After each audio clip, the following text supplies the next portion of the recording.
Excella Education Study in USA assured scholarship. Contact 9881 నమస్తే, welcome to iDream. నేను Lakshmi Durga. Fibre net project కి సంబంధించి AP CID TDP అధినేత Chandrababu Naidu A1 గా ఇది చేస్తూ ఛార్జ్ షీట్ ఫైల్ చేయడం జరిగింది. అసలు ఈ ఫైబర్ నెట్ కేసులో ఏం జరగబోతుంది, సిఐడి ఛార్జ్ షీట్ ఫైల్ చేసిన నేపథ్యంలో నెక్స్ట్ ఏం జరగబోతోంది, ఇదే అంశానికి సంబంధించి ప్రస్తుతం మనతో మాట్లాడడానికి వైఎస్ఆర్సీపీ అధికార ప్రతినిధి సుందరాం శర్మ గారు ఉన్నారు. మాట్లాడదాం సార్. నమస్తే సార్. నమస్తే. నమస్తే అమ్మా. సార్, ఫైబర్ నెట్ కేసులో A1 గా చంద్రబాబు అంటే ఆయన పేర్కొంటూ A1 గా పేర్కొంటూ ఆధారాలు సేకరించామంటూ సిఐడి ఛార్జ్ షీట్ ఫైల్ చేయడం జరిగింది సార్. ఏం సార్ ఈ ఫైబర్ నెట్ కేసులో అసలు ఏం జరుగుతుంది సార్? సిఐడికి ఎటువంటి ఆధారాలు లభించాయి సార్? అంటే యాక్చువల్ గా స్కిల్ డెవలప్మెంట్ కేసులో ఎట్లయితే చంద్రబాబు నాయుడు గారు మెయిన్ పర్సన్, ఈ యొక్క ఫైబర్ నెట్ దీంట్లో కూడా ఈ ఫ్రాడ్ కూడా చంద్రబాబు గారే సూత్రధారి. ఎందుకని చెప్పంటే మొట్టమొదటిది అసలు ఇది ఐటీ శాఖ తీసుకోవాల్సినటువంటి చూడవలసినటువంటి ప్రాజెక్ట్. కానీ ఈయన మాత్రము ఈ విద్యుత్తు, మౌలిక సదుపాయ కల్పన, తర్వాత ఏమన్నా పెట్టుబడుల శాఖ వాళ్ళ ద్వారా చేయాల్సినటువంటి దాన్ని స్వయంగా చంద్రబాబు గారి చేతుల్లోకి తీసుకున్నారు. అసలు యాక్చువల్గా ఆయన చేతుల్లో ఉన్నటువంటిది ఇది ఐటీ శాఖ ఈయన చేతుల్లో లేదు. కానీ దీన్ని మాత్రం తీసేసుకుని ఆయనే దీనికి సూత్రధారి కింద ముందుకెళ్ళటం అనేటువంటిది జరిగింది. నెక్స్ట్, ఫైబర్ నెట్ అనేటువంటిది యాక్చువల్గా కేంద్ర ప్రభుత్వంతో కూడా లింక్ అయినటువంటి ఒక ప్రాజెక్ట్. ఈ ప్రాజెక్ట్ అటు ఇటుగా 2000 కోట్ల రూపాయల ప్రాజెక్టుని 333 కోట్లు తొలి దశ పనుల్లోనే వీళ్ళు ఆల్మోస్ట్ లూటీ చేశారనేటువంటిది, దొంగ ఇన్వాయిస్లు పెట్టారనేటువంటిది, నకిలీ ఇన్వాయిస్లు అనమాట పెట్టారు. చేసి కొంత సొమ్ము అటు ఇటుగా 119 కోట్ల రూపాయలని డైవర్స్ గా కానివ్వండి మొత్తం మీద ప్రజా ధనాన్ని దుర్వినియోగం చేశారు అనేటువంటిది ఒకటి. అయితే ఈ టెరాసాఫ్ట్ అనేటువంటి కంపెనీకి ఈ కాంట్రాక్ట్ ఇవ్వటం అనేటువంటిది జరిగింది. అసలు ఎవరు ఈ టెరాసాఫ్ట్ అని చెప్పంటే యాక్చువల్గా వీళ్ళ మీద కేసులు ఉన్నాయి. ఈ పాస్ యంత్రాన్ని ఈ యొక్క సివిల్ డిపార్ట్మెంట్, పౌర సరఫరాల శాఖ వాళ్ళకి చేసేటప్పుడు వీళ్ళు సరిగా ఇది లేదు, వాళ్ళు చెప్పినటువంటి ప్రకారం కాదని చెప్పి వాళ్ళ బ్లాక్ లిస్ట్ లో పెట్టారు ఈ టెరాసాఫ్ట్వేర్ అనే కంపెనీ. కానీ వీళ్ళు ఏం చేశారంటే టెండర్ వేసిన తర్వాత మళ్ళా కొంత పొడిగింపు చేసి ఆ యొక్క టెరా సాఫ్ట్వేర్ కి సంబంధించినటువంటి బ్లాక్ లిస్ట్ ని తొలగించేసేసి వారు కూడా టెండర్ లో పాల్గొనేటట్టుగా చేయటం అనేటువంటిది కూడా జరిగింది. అయితే దీని మీద కొన్ని కంపెనీలు, పాస్ పవర్ అనేటువంటి కంపెనీ వీళ్ళు కొంత అభ్యంతరాలు తెలియజేసినప్పటికీ కూడా, కొంతమంది అధికారుల అభ్యంతరాలు చెప్పినప్పటికీ కూడా చంద్రబాబు నాయుడు గారు మాత్రం ఒంటెత్తుపోకడుగా ఈ యొక్క టెరాసాఫ్ట్కి ఇవ్వాలి అనేటువంటి దాంట్లో ముందుకెళ్ళినటువంటి మాట వాస్తవం. అయితే ఈ ఈ ఈ బ్లాక్ లిస్ట్ లో ఉన్నటువంటి కంపెనీకి ఈ రకంగా ఇవ్వటం వల్ల ఏంటి ఉపయోగము అనేటువంటి దాని మీదనే అసలు ఇవాళ కేసు. ఎందుకని చెప్పంటే ఆయన ప్రజా ధనాన్ని దుర్వినియోగం చేయడానికి ఫస్ట్ ఆ బ్లాక్ లిస్ట్ లో ఉన్నటువంటి కంపెనీని తీసేసేయటం, రెండోది ఏమన్నా బిట్లు టెండర్స్ వేసి మిగతా కంపెనీలందరినీ కూడా పక్కన పెట్టేసి ఈ కంపెనీకి వచ్చేటట్టుగా కూడా చేయటం అనేటువంటిది చూసాం. అయితే నాకు తెలిసినంత వరకు ఈ మొదటి దశ పనులు ఒకటి ఇవన్నీ జరుగుతూ ఉంటే ఈ యొక్క మనం అందరం కూడా సెట్ ఆఫ్ బాక్సెస్ అని చెప్పాలంటే ఈ సెట్ ఆఫ్ బాక్సెస్ విషయంలో కూడా కొంత ఉన్నది. అయితే ఈ చార్ట్ షీట్ లో అది కనిపించలేదు. ఓన్లీ సెట్ ఆఫ్ బాక్సెస్ కాదు, ఓన్లీ ఫస్ట్ ఫేజ్ లో చేసుకున్నటువంటి 333 కోట్ల రూపాయలకి సంబంధించినటువంటి వాటిని మాత్రమే వాళ్ళు చేయటం జరిగింది. అయితే ఈ యొక్క మెయిన్ పర్సన్ ఎవరైతే ఉన్నారో హరికృష్ణ గారు అని చెప్పారని, ఆయన ఒక రకంగా చెప్పాలంటే మన లోకేష్ బాబు గారికి మంచి మిత్రులు అని చెప్పారని, ఆయన ఏం చెప్తే అది అలా చేశారని చెప్పారని. అసలు యాక్చువల్గా ఫైబర్ నెట్ కంపెనీలో కూడా ఆయనకి ఇంతకు ముందు డైరెక్టర్ గానో లేకపోతే దాని తప్ప సిస్టర్ కంపెనీలో డైరెక్టర్ గానో ఉన్నారో అని చెప్పారని, ఇవన్నీ కూడా ఇవాళ ముందుకు వచ్చినటువంటి విషయాలు. అందుకనే చంద్రబాబు గారు A1, తర్వాత హరికృష్ణ గారు వీళ్ళందరినీ కూడా పెట్టడం కూడా జరిగింది. అయితే ఈ యొక్క కేంద్ర ప్రభుత్వానికి సంబంధించినటువంటి ఈ యొక్క నిధులతోటి చేపట్టినటువంటి సైబర్ నెట్ ప్రాజెక్ట్ లో కూడాను మన సీఎం గారు లూటీకి సంబంధించి కీలక ఆధారాలని సిఐడి ఏం చేసిందంటే ఛార్జ్ షీట్ రూపంలో మొన్న ఏసీబీ కోర్టులో ప్రవేశపెట్టడం జరిగింది. ఏసీబీ కోర్టులో ఫైల్ చేయడం కూడా జరిగిపోయింది. అయితే నేను ఇక్కడ చెప్పేది ఏంటంటే చంద్రబాబు నాయుడు గారు ఈ skill development, fibre net, inner ring road ఇట్లా చెప్పుకుంటూ పోతే అనేక కంపెనీలలో వీళ్ళే ఉంటారు అక్కడ అంతా కూడా. ఇప్పుడు ఇదే హరికృష్ణ గారు ప్రతి దానికి కూడా ఈయనే ఉంటాడు. అక్కడ ఎవాల్యుయేషన్ చేసేటువంటి టెండర్ల దగ్గర ఈయన కనిపిస్తాడు. తర్వాత ఏమన్నా టెరాసాఫ్ట్ కి సంబంధించి చుట్టరికంలో ఉన్నటువంటి కంపెనీ కింద ఆయనే కనిపిస్తాడు. ఈ రకంగా మొత్తం అన్ని చోట్ల కూడా ఈయన చంద్రబాబు గారు, వేమూరి ఆయన 2 A2, నెంబర్ A3 వచ్చేసరికి కోగంటి గారు, వీళ్ళే కనిపించటం అనేటువంటి దాంతో మనకి కొన్ని అనుమానాలు వచ్చినాయి. తర్వాత ఇది కూడా జరుగుతుంది. దీంట్లో ఇంకో కొంత ముందుకు కూడా కనుక పోయేటట్లయితే డెఫినెట్ గా ఈ సెట్ ఆఫ్ బాక్సెస్ విషయంలో కూడా కొంత చంద్రబాబు గారికి ఇబ్బంది కలిగేటువంటి అవకాశాలు ఉన్నాయి. అయితే ఇందులో లోకేష్ గారు కూడా ఉన్నారు. నేను ఎక్కడ 14లోనో ఎక్కడో ఏ14 అనుకునేటువంటి అవకాశం కూడా లేదు. ఇవన్నీ కూడా డెఫినెట్ గా లోకేష్ కూడా పిలవచ్చు.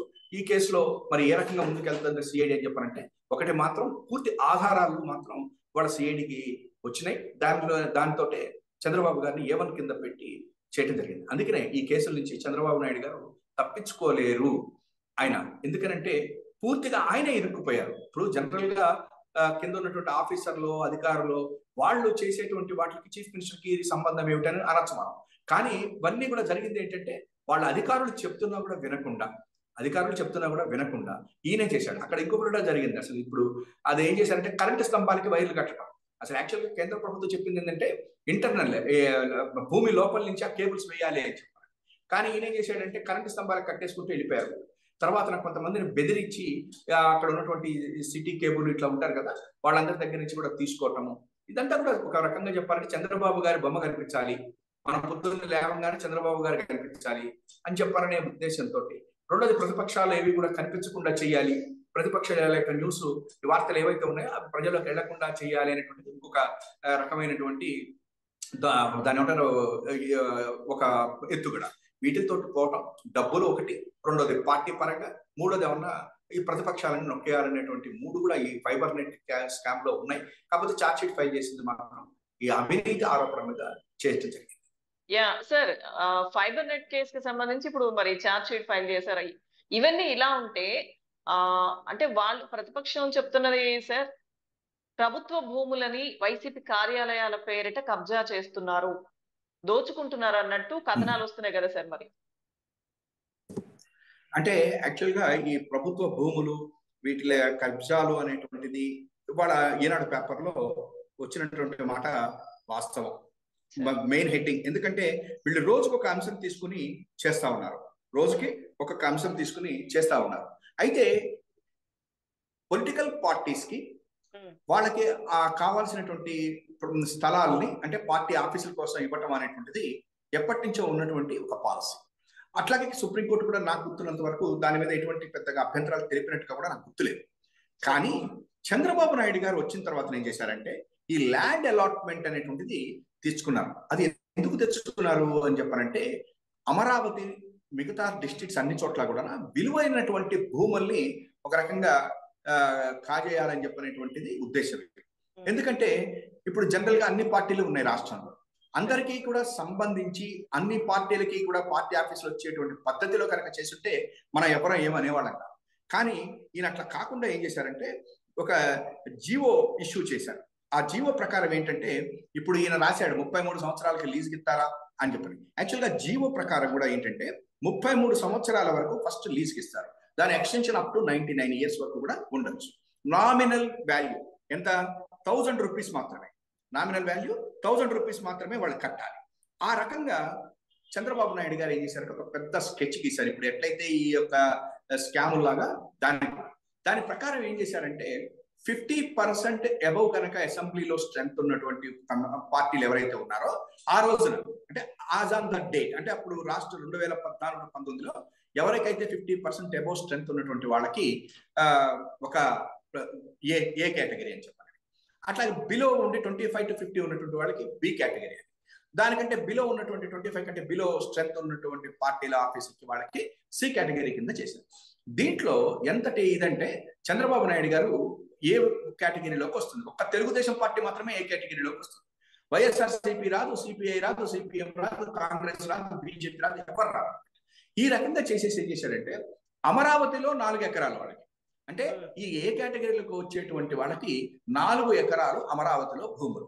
ఆ తర్వాత ప్రతి డిస్ట్రిక్ట్ లోనూ కూడా 2 ఎకరాల చొప్పున తీసుకునేటట్టుగా ఈయన ఒక జీవో తీసుకుని వచ్చాడు. ఈ జీవో తీసుకుని వచ్చిన దాంట్లో ఒక వైఎస్ఆర్సీపీకి మాత్రమే ఒక 2 ఎకరాలు ఎంతో, ½ ఎకరం ఎంతో అమరావతిలోనే ఎక్కడ వస్తుంది, మిగతా చోట్ల 1000 గజాలు ఎంతో వచ్చేటట్టు. ఇక సిపిఐ సిపిఎం వీళ్ళకైతే అసలు ఏమీ లేదు, కాంగ్రెస్ పార్టీ కూడా. ఆ రోజుల్లోనే దీని మీద చాలా పెద్ద గొడవ జరిగిన మాట వాస్తవం.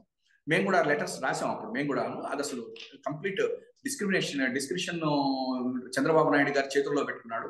ఎందుకనంటే అది కంప్లీట్ గా విచక్షణ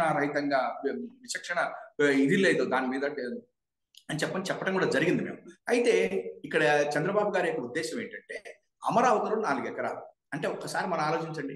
ఆ రోజున అమరావతిలో ఆయనే చెప్పాడు ఎకరం 10 కోట్లు చేస్తుంది, తర్వాత 100 కోట్లు చేస్తుందని కూడా చెప్పాడు. అంటే ఒక 4 ఎకరాలు 40 కోట్ల రూపాయలు పార్టీ ఆఫీస్ కింద తీసేసుకున్నాడు. అది నెంబర్ 1. ప్రతి డిస్ట్రిక్ట్ లోనూ కూడా 2 ఎకరాలు వస్తుంది.